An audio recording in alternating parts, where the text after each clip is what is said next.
어제 북한이 신형 고출력 로켓 엔진 지상 분출 시험 사진을 공개했습니다. 이제 ICBM을 대륙간 탄도탄 미사일이죠. 미국까지 도달할 수 있는 그런 미사일을 쏠 수 있는 엔진.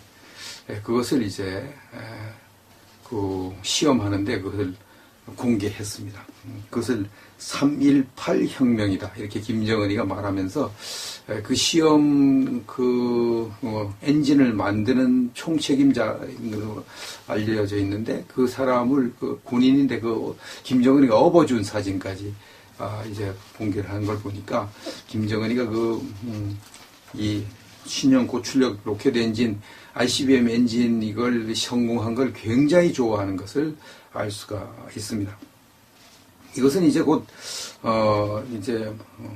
이 엔진을 장착한 ICBM 미국까지 날아갈 수 있는 ICBM을 곧 쏘겠다 그런 얘기죠. 그리고 김정은이 말했습니다. 온 세계가 곧 보게 될 것이다. 이 엔진을 장착한 로켓 미사일을 곧 보게 될 것이다 그랬습니다. 이제 4월 15일이 김일성 생일인데 그 김일성 생일 되기 전에 언제나 이런 군사 행동을 했습니다. 군사 도발을 했습니다.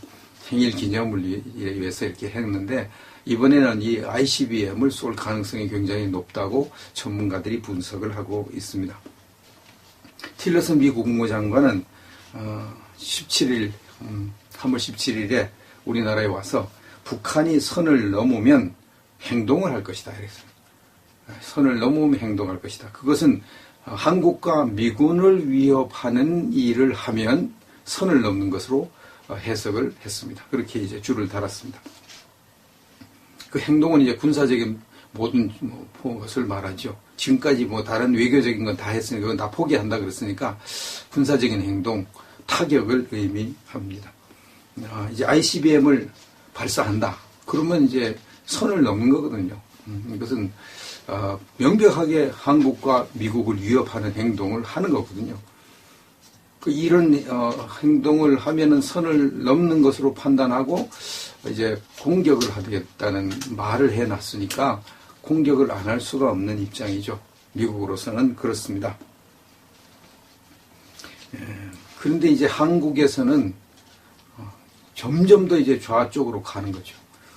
종북 좌익들이 이제 온 나라를 완전히 집어삼키려고 작심을 한 걸 공개적으로 막 합니다. 우리가 정권을 잡으면은 이제 연방제를 실시할 것이다. 국가보안법을 폐지할 것이다. 그 다음에 미군을 철수하게 할 것이다. 이런 식으로 이제 막 공개적으로 얘기합니다. 어제는 야당 대선 주자들, 문재인, 안희정, 안철수 이런 사람들이 공무원 노동조합 총연맹 출범식을 하는데 가가지고요. 공무원들을 전부 다 정치 세력화 만들겠다고 공개적으로 이야기를 했습니다. 선언을 했습니다. 공무원 노동조합 총연맹 이 11대 추진 과제를 이제 제시를 했는데 그 중에 이제 핵심적인 것 세 가지를 보면 정당 가입과 정치 후원 등 공무원의 정치 기본권 보장. 공무원이 정당에도 가입하고 정치 후원도 하고 이제 하게 보장을 해달라. 그다음 두 번째, 정부 조직 개편 때 노조와 협의를 하라. 정부 조직을 이제 개편할 때 노조와 협의를 하는 거예요. 노조. 이 노조는 전부 다 종북 좌익들이 다 잡고 있잖아요. 민주노총이 다 잡고 있고 민주노총 산하에 공무원 노조가 있잖아요. 그러니까 종북 좌익들에게 의논을 해서 정부를 만들어라. 그럼 좌익 정부, 종북 좌익 정권을 만들어라 이 말이거든요. 이렇게 이제 공무원 노조 가입 범위 확대를 시키는 거 이런 것들을 이제 다 하는데 이것을 이제 문재인 씨는 이 11대 과제를 전면 수용해서 집권하면 반드시 관철하겠다 이렇게 약속을 했습니다. 안희정 씨는 지방정부를 이끌면서 많은 부분 동지들의 제안을 실천했는데 여러분의 권위와 자부심을 지켜드릴 것을 약속한다. 이 공무원 노조의 이것을 나도 지킬 것이다. 이렇게 합니다. 안철수 씨, 11대 정책 추진 과제의 많은 부분 공감하는데 공무원은 국가가 마땅히 수행해야 할 공공성의 주체다. 이렇게 했습니다. 이 세 사람 모두가 다 세 사람 중에 한 사람이 결국은 대통령이 될 거잖아요. 그러니까 그런 가능성이 굉장히 높잖아요. 지금 현재로서는. 이 세 사람이 이제 공무원들을 전부 다 이제 정치 활동을 하는 사람들로 만들어 버리겠다는 얘기고, 그것은 곧 공무원들이 종북 좌익 운동을 하는데 핵심 세력이 되게 하겠다는 그런 이야기를 하고 있습니다. 현재도 이제 대한민국 각 기관을 종북 좌익들이 거의 다 장악했는데, 이제 공무원들을 아주 통째로 다 이렇게 해버리면 대한민국은 그냥 순식간에 적화되어 버리는 것입니다. 적화되면 이제 우익들은 뭐 박해밖에 없고, 또 우리 기독교는 뿌리가 뽑힐 수밖에 없는 그런 입장에 있습니다. 미국의 어떤 교포가 저에게 참 의미가 심장한 글을 보냈는데요. 그 핵심 내용, 요지를 소개하도록 하겠습니다. 남북전쟁이 일어나면 가장 위험한 곳이 전라도가 될 것이다. 이랬고요. 두 번째로 위험한 곳이 서울이 될 것으로 이제 전망을 했습니다. 그 이유는 전라도와 서울에 종북 좌익들이 가장 많이 살고 있기 때문이고, 그들이 남북전쟁이 발발을 하면 반란을 일으킬 가능성이 굉장히 높기 때문이라는 것입니다. 만약 전라도와 서울에 집중되어 있는 이 종북 좌익들이 반란을 일으키면 미국군은 물론 한국군도 그곳에 폭격을 안 할 수가 없다는 거죠. 실제로 그럴 것 같습니다. 만약 전라도에서 반란이 일어났다, 또 서울에서 반란이 일어났다, 그러면 그 제압을 하려면 폭격을 해야 되잖아요. 그러면 이제 전라도와 서울이 엄청난 피해를 당할 수밖에 없다. 이런 결론이 나오는 것입니다. 그럼 이제 만약 이렇게 이런 일이 실제로 일어나면 우리나라에서, 대한민국에서 가장 안전한 곳은 어디겠는가? 그분은 전망하기를 경상도가 가장 안전한 장소다 그랬습니다. 왜 그런가 하니 경상도에 사드가 배치되어 있기 때문에 이 사드가 북한의 미사일을 막을 수 있는 유일한 무기니까 이 사드를 지키기 위해서 경상도를 철동같이 지킬 거라는 겁니다. 미군이.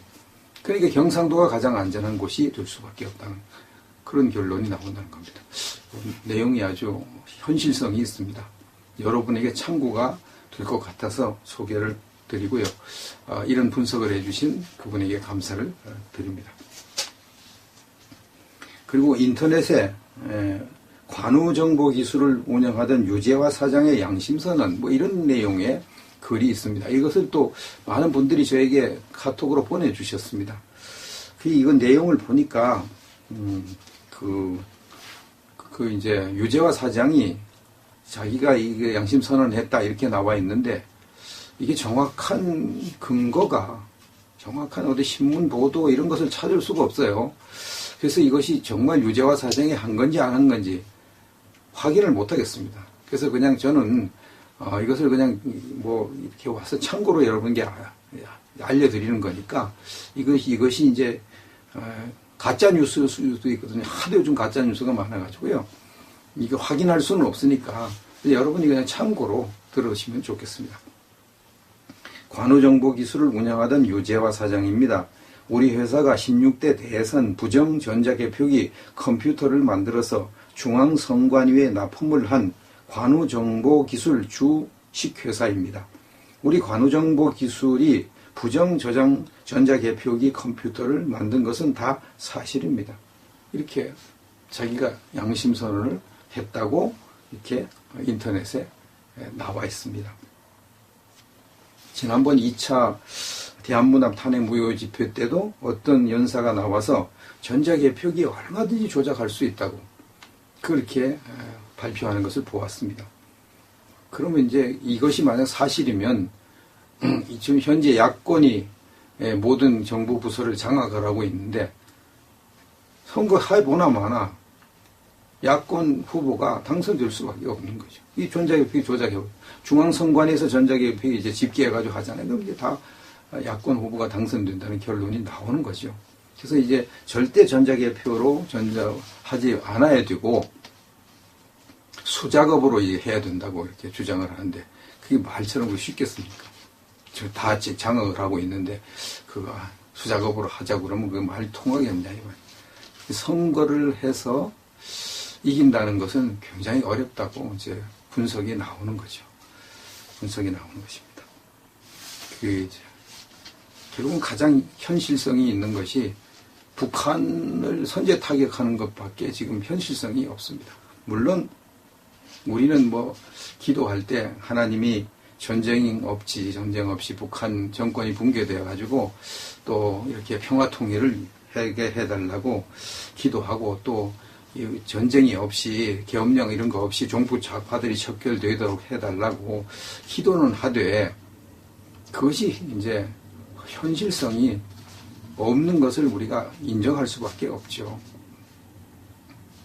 뭐 믿음으로 안 되는 것이 없느냐 이러면 할 말은 없습니다만은 제가 볼 때는 현실성이 굉장히 떨어지니까 그래서 우리가 좀 가능성이 있는 쪽으로 기도를 하자 이렇게 생각을 하는 것이죠. 마음에 와 닿는 것이 선제 타격이니까 그쪽으로 이제 기도를 하는 것이 더 하나님 뜻에 맞지 않겠는가 이런 판단을 이제 하는 것입니다. 그래서 북한을 선제 타격해서 북한 정권을 붕괴시키면은 결국은 우리나라 전역에 계엄령이 선포될 수밖에 없고 전시니까 자연히 계엄령이 선포되죠. 계엄령이 선포되면 자연스럽게 종북 좌파들을 체포해야 되잖아요. 그들을 그냥 놔두면 반란을 일으키니까 자연히 체포해야 됩니다. 그러면 이제 종북 좌파들이 정리가 되거든요. 그럼 이제 우리나라가 새로워지거든요. 새로워질 수 있습니다. 그게 가장 이제 현실적으로 때 하나님께서 계획하시는 바가 아닌가 이런 판단을 이제 하게 되니까 우리가 집중적으로 하나님, 미국이 특히 트럼프 대통령이 마음을 변하지 않고 북한을 선제 타격하게 해주시옵소서 기도를 해야 되고요. 또 트럼프 대통령과 미국 행정부에 영향력을 끼칠 수 있는 분들은 모든 영향을 다 해가지고 선제 타격을 할 수 있도록 이렇게 이제 활동을 해야 된다고 생각을 합니다. 현재 이 상황이 참 서글프고 답답한 일이지만 어쩔 도리가 없습니다. 뭐 이게 얼마나 또 위험한 일이기도 하고요. 이것이 현실이니까 우리가 그동안 너무나 안일하게 종북 좌파들을 생각해 왔기 때문에 이렇게 됐습니다. 이제 갑자기 그들이 드러나가지고 대통령도 쫓아내고 이 정권을 완전히 찬탈해가지고 뭘 해보겠다고 하는 이런 것을 이제 우리가 봤기 때문에 우리가 이것을 이제 서글프고 답답하고 위험하지만 이 선제 타격을 위해서 애쓰고 기도할 수밖에 없는 그런 입장이 되겠습니다. 이 선제 타격을 할 때 우리가 최소한 피해가 최소화되도록 기도를 해야 되겠고요.